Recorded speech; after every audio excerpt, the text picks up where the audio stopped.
안녕하세요. 성룡의 문화산책입니다. 오늘은 20살이 넘어 다시 읽는 동화에 대한 책을 소개하겠는데요. 책에서 나오는 여러 편의 동화 중에 한 편만 소개를 하고자 합니다. 동화 속에 숨겨진 사랑과 인간관계의 비밀, 웬디 페리스 지음이고요. 변용란 님이 옮겼습니다. 명진 출판사에서 출간을 했는데요. 2002년도에 출간됐기 때문에 책은 아주 오래된 책입니다. 그런데 책을 읽다 보니 내용이 좋은 내용이 있어서 소개를 좀 해드리고자 합니다.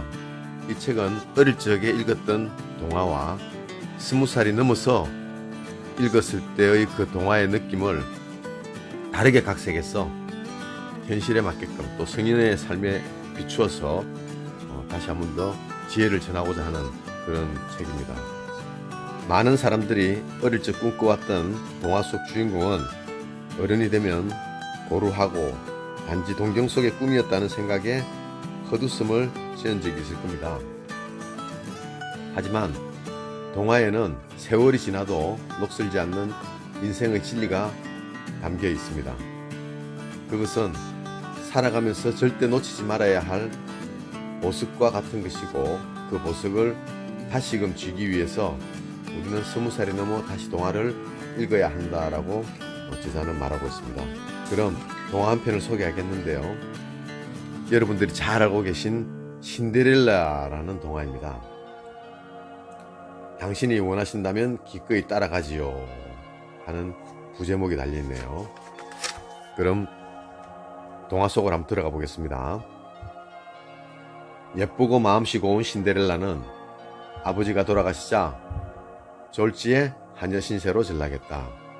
심술구전 새어머니와 의붓 언니들이 신데렐라에게 온갖 집안일을 떠넘긴 채 그녀를 하녀 부리듯 마구 대했기 때문이다. 어느 날 궁전에서 편지 한 통이 왔다. 왕이 주최하는 성대한 무대에 나라 안의 아가씨들을 모두 초대한다는 내용이었다. 그 초대장은 온 나라 안에 발송되었다. 물론 신데렐라에게 그 자리에 참석할 수 있는 기회가 돌아갔을 리 없다. 신데렐라는 새어머니와 언니들이 무도회에 참석하기 위해 한껏 멋을 부리는 동안 곁에서 묵묵히 시중을 들어야 했다. 요란스런 치장이 끝난 뒤 새어머니와 언니들은 신데렐라를 홀로 남겨두고 궁전으로 떠났다. 신데렐라는 외로이 한숨을 내쉬며 엉망진창이 된 집안을 정리하기 시작했다. 그때였다. 펑 하는 소리와 함께 신데렐라의 눈앞에 마법사 아줌마가 나타났다. 마법사 아줌마는 신데렐라를 위로하며 그녀가 깜짝 놀랄 만한 마법을 보여주겠다고 했다. 아줌마는 눈을 감고 뭐라 중얼거리기 시작했다. 그리고 손끝으로 허공에 커다란 원을 그리는 순간 어디선가 황금빛 구름이 몰려오더니 신데렐라를 휘감았다. 이어서 구름이 물러간 자리에 먼지투성이 소녀는 온데간데 없이 사라지고 어여쁜 여인으로 변신한 신데렐라가 서 있었다. 변신은 거기서 그치지 않았다. 마법사 아줌마는 패션 컨설턴트가 되어 신데렐라를 머리끝에서 발끝까지 발렌티노가 디자인한 최고급 드레스를 입은 클라우디아 쉬프처럼 멋진 모습으로 바꿔주었다. 마지막으로 아줌마는 마당에서 뒹굴던 호박 한 덩어리까지 우아한 마차로 바꿔주었다. 신데렐라는 포르쉐처럼 쏜살같이 달리는 호박마차를 타고 무도회장에 무사히 당도했다. 신데렐라가 무도회장에 들어선 순간 왕자가 그녀에게 한눈에 반한 것은 당연한 일이었다. 왕자는 신데렐라를 처음 본 순간부터 그녀에게서 시선을 떼지 못했다. 그는 다른 아가씨들에게는 눈길 한 번 돌리지 않고 음악이 바뀔 때마다 신데렐라에게만 춤을 신청했다. 그러나 자정이 되자 신데렐라는 무도회장을 황급히 빠져나와야 했다. 요정 아줌마와 12시까지만 무도회장에 있겠다고 단단히 약속했기 때문이다. 그녀는 너무 다급하게 달아나느라 유리구두 한 짝이 벗겨졌지만 챙기질 못했다. 왕자는 신데렐라가 사라지자 크게 실망하고 말았다. 더군다나 그는 신데렐라가 어디 사는지조차 알지 못했다. 왕자는 모든 일에 유혹을 잃었다. 마냥 신나고 즐거웠던 세상이 온통 우울하게만 느껴졌다. 아름다운 신데렐라의 모습이 왕자의 머릿속에서 한시도 사라지지 않았기 때문이다. 왕자는 신데렐라를 찾기 위해 신하들에게 유리구두를 들고 온 나라 안을 돌아다니게 했다. 신하들은 집집마다 찾아다니며 이렇게 말했다. 이 구두가 발에 꼭 맞는 아가씨가 왕자님의 배필이 되실 것입니다. 나라 안의 모든 아가씨들이 왕자의 신부가 되길 원했으므로 유리구두가 자기 거라고 서로 아우성쳤다.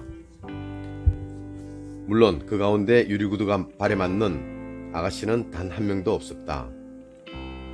유리구두의 임자는 오직 한 사람, 신데렐라 뿐이었다. 결국 왕자는 소원대로 신데렐라를 찾는 데 성공했다. 그는 제2성의 아가씨 신데렐라를 덥석 안아 말에 태우고 쏜살같이 왕궁으로 돌아갔다. 그로부터 두 사람은 영원히 행복하게 잘 살았다고 한다. 여기까지가요. 과거 우리가 알고 있는 동화 신데렐라의 줄거리입니다. 지금부터는 20살이 넘어 다시 읽는다면에 대한 부분을 제각색에서 들려드리겠습니다. 신데렐라 자신감을 입고 행운을 잡다. 이제껏 신데렐라는 많은 오해를 받아왔다. 돈 많은 남자를 만나 팔자를 고친 운 좋은 여자, 혹은 예쁜 얼굴을 무기로 신분 상승을 이룬 영악한 여자 등이 그녀를 쫓아다닌 꼬리표다. 그러나 삐딱한 시선을 조금만 걷어보면 이 구닥다리 동화에서도 새로운 가치를 발견할 수 있다. 신데렐라는 아버지의 죽음으로 하루아침에 기염받는 딸에서 하녀 신세로 전락했다. 그러나 그녀는 갑작스런 불행에 좌절하거나 자신의 신세를 한탄하며 눈물로 세월을 지새우지 않았다. 새어머니와 의붓 언니들의 모진 구박에도 꿋꿋이 참고 견뎠으며 언젠가 밝은 미래가 찾아올 거라고 굳게 믿고 있었다. 세상의 시선에서 본다면 신데렐라의 직업은 세상에서 가장 별 볼 일 없는 일이었을지도 모른다. 그렇지만 그녀는 자신의 일에 직업정신을 갖고 주어진 일을 성실히 이행했다. 신데렐라는 정오심을 키우거나 자신의 처지를 비관하는 데 몰두하지 않았다. 그녀는 그런 일로 고민해봤자 위궤양으로 고생하거나 피부에 잔주름만 더 늘어날 뿐이라고 생각했다. 신데렐라에게 부엌대기는 직업의 별칭일 뿐 그녀의 삶에 대한 정의는 될 수 없었다. 비록 겉모습은 제2성의 소녀였지만 자신감으로 자신을 무장한 신데렐라에게는 두려울 것도 부끄러워할 것도 없었다. 그녀는 현재의 모습에 연연하기보단 미래를 믿었고, 그런 믿음은 자신감이 되어 어떤 드레스보다 아름답게 그녀 자신을 감싸주었다. 신데렐라의 자신감은 뜻밖의 행운마저 기회로 만들었다. 마법사 아줌마가 나타났을 때 그녀는 아줌마의 호의에 기꺼이 응했다. 그녀는 의심스러운 눈길로 마법사 아줌마를 헐깃거리거나 퉁명스럽게 쏴붙이지 않았다. 대체 저한테 왜 이러시죠? 무슨 꿍꿍이 속으로 이러시는 건가요? 우리는 오늘 처음 만난 사이인데 저한테 너무 친절하신 거 아닌가요? 쓸데없이 남의 일에 참견하지 말고 절 그냥 내버려 두세요. 부엌대기 신세도 익숙해지면 그럭저럭 지낼만 하니까요. 저한테 이러쿵저러쿵 잔소리하지 말라고요. 만약 신데렐라가 불행에 깃들여져 있었다면 이렇게 외쳤을지도 모른다. 그녀는 오랫동안 불행의 끈에 매여 있었다. 그 상태에 익숙해지면 나중에 그 끈에서 풀려날 수 있는 기회가 와도 그 기회를 스스로 거부하기 마련이다. 그러나 신데렐라는 불행의 끈이 안주하지 않았다. 그녀는 스스로 행복할 자격이 있다고 굳게 믿고 있었다. 무드회장에 도착했을 때도 신데렐라는 호박마차 안에서 몸을 사리거나 사람들 앞에 나서기를 꺼리지 않았다. 파티에 혼자 오는 사람이 어디 있담? 다들 나를 외톨이라고 생각할 거야. 사람들은 종종 낯선 장소에 혼자 가기를 두려워한다. 남들의 시선을 의식하고 혼자라서 위축될까봐 미리 겁을 먹기 때문이다. 하지만 혼자이기를 두려워한다면 평생 동안 스스로 해낼 수 있는 일은 한두 가지에 불과할 것이다. 신데렐라는 혼자라서 의기소침하거나 남들에게 초라하게 보일까봐 전전긍긍하지 않았다. 그녀는 어깨를 펴고 턱을 치키던 채 당당하게 궁전 안으로 들어갔다. 신데렐라는 완벽하고 자신감 있는 차림새가 주는 놀라운 힘을 굳게 믿고 있었다. 그렇지만 그녀는 자신의 모습에 도취되어 교만에 빠져 있지 않았다. 단지 그녀는 자신의 값비싼 드레스를 황홀하게 바라보았을 의붓 언니들을 살펴보며 고소해하느라 쓸데없이 시간을 허비하지 않았다. 가장 효과적인 복수는 복수 따위를 생각할 겨를도 없이 신나고 재미있게 삶을 즐기는 거라 생각했다. 왕자가 다가와 춤을 신청했을 때 신데렐라는 그 요구에 당당히 응했다. 그녀는 공연히 움츠러들며 화장실로 달려가 화장을 고치느라 수선을 떨지 않았다. 왕자의 품에 안겨 춤을 추는 동안 그녀는 불안감에 사로잡혀 자존심을 앞세우며 이런 말로 왕자를 트집 잡지 않았다. 혹시 제가 불쌍해 보여서 이러시는 건가요? 아니면 절 놀리려고 이러시는 건가요? 자격지심에서 비롯된 이런 말은 남자를 움츠러들게 하기 십상이다. 자정을 알리는 시계 소리가 울리기 시작했을 때 신데렐라는 왕자의 팔에 매달려 끔찍한 삶에서 날 좀 구해주세요 라고 애걸하지 않았다. 왕자가 자신을 진정 좋아한다면 어떻게든 자신을 찾아올 거라고 확신했기 때문이다. 신데렐라의 믿음대로 왕자는 그녀를 찾았다. 신데렐라를 찾아온 왕자에 대해서 아마도 그녀의 친구들은 이러쿵저러쿵 말이 많았을 것이다. 대체 그 사람은 왜 그렇게 격이 맞지 않는 상대에게 이끌리는 걸까? 신데렐라, 기분 나쁘게는 듣지 마. 하지만 좋은 가문 출신의 아가씨들을 모두 마다한다는 건 그 사람한테 좀 문제가 있는 거 아니겠니? 하지만 신데렐라는 친구들의 말에 귀를 기울이지 않았다. 자신의 일이라면 친구들보다는 본인이 더 잘 알 것이 당연했고 또 주위의 소문보다는 상대 남성과 대면했던 본인의 직접적인 경험을 더 신뢰해야 한다고 생각했기 때문이다. 드디어 백마를 탄 왕자가 달려왔을 때 신데렐라는 절대로 다음과 같이 외치지 않았다. 그리고 우리는 그 사실을 똑똑히 기억해야 한다. 이봐요, 물러나란 말이에요. 난 직접 내 말을 몰고 가겠어요. 신데렐라는 그녀를 멋지게 안아올려 말에 태우고 떠나는 것이 왕자에게 무엇보다 중요한 일이라면 그렇게 하도록 내버려둬야 한다고 생각했다. 진정한 자신감은 상대방에게 자신의 모든 것을 내맡긴다 해도 아무것도 두려워하지 않는 마음가짐이다. 이 책에는 신데렐라에서 배우는 인간관계의 법칙에 대해서 10가지를 알려주고 있습니다. 첫 번째, 자신이 아무리 어려운 환경에 처해 있더라도 스스로를 하찮게 여기지 마라. 두 번째, 불행에 익숙해지지 마라. 불행을 당연한 것으로 받아들이기 시작하면 좀처럼 헤어나오기 힘들다. 세 번째, 기회가 왔을 때 도망가지 마라. 행운은 스스로 누릴 자격이 충분히 있다고 믿는 사람에게만 뒤따른다. 네 번째, 혼자서 파티에 가는 것을 두려워하지 마라. 혼자 나서길 두려워하면 스스로 해낼 수 있는 일은 아무것도 없다. 다섯 번째, 스타일은 당신을 대변한다. 자신을 꾸미는 과정을 절대 과소평가하지 마라.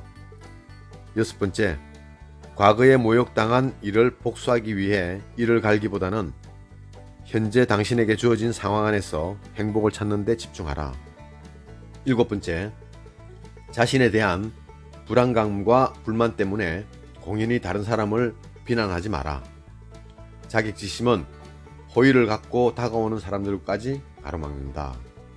여덟 번째, 잘생기고 멋진 남자가 밤새도록 당신과 춤을 추고 싶다고 간절히 원하더라도 다른 사람들과 스스로에게 한 약속이나 원칙을 반드시 준수하라. 아홉 번째, 소문이나 의심 많은 친구들의 억측 따위는 완전히 무시하라. 스스로에게 가장 충실한 좋은 자가 되도록 노력하라. 열 번째, 만일 남자가 숨가쁘게 달려와서는 덥석 당신을 안고 가기를 원한다면 그렇게 하도록 내버려두라. 상대방의 호의를 받아들일 줄 아는 태도야말로 진정한 자신감의 표현이다. 이상으로 신데렐라에서 배우는 인간관계의 법칙 10가지를 소개해드렸습니다. 이 책을 읽다 보니까 사람들의 시각이, 바라보는 시각이 어디에 있느냐에 따라서, 또 자신이 처해 있는 환경이나 연령대가 어디에 있느냐에 따라서 생각의 기준이나 판단이 많이 달라진다는 걸 새삼 느꼈습니다. 참 재밌게 읽었고요. 여러분도 기회가 되신다면 이 책을 구입해서 한번 읽어보시기를 권장드리겠습니다. 오늘은 여기까지 소개해드리고요. 다음에 또 다른 기회가 될 때에 나머지 부분도 한 편 한 편 소개해드리는 시간을 가져보도록 하겠습니다. 날씨가 입춘이 지나서 그런지 봄이 오는 것 같이 풀리고 있는 것 같습니다.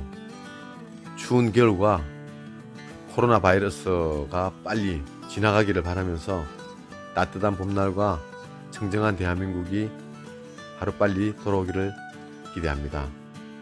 그럼 이것으로 성룡의 문화산책 20살이 넘어 다시 읽는 동화 편을 마치도록 하겠습니다. 편안하고 행복한 하루 보내시길 바라며 구독과 좋아요, 알림 설정 꼭 부탁드리겠습니다. 감사합니다.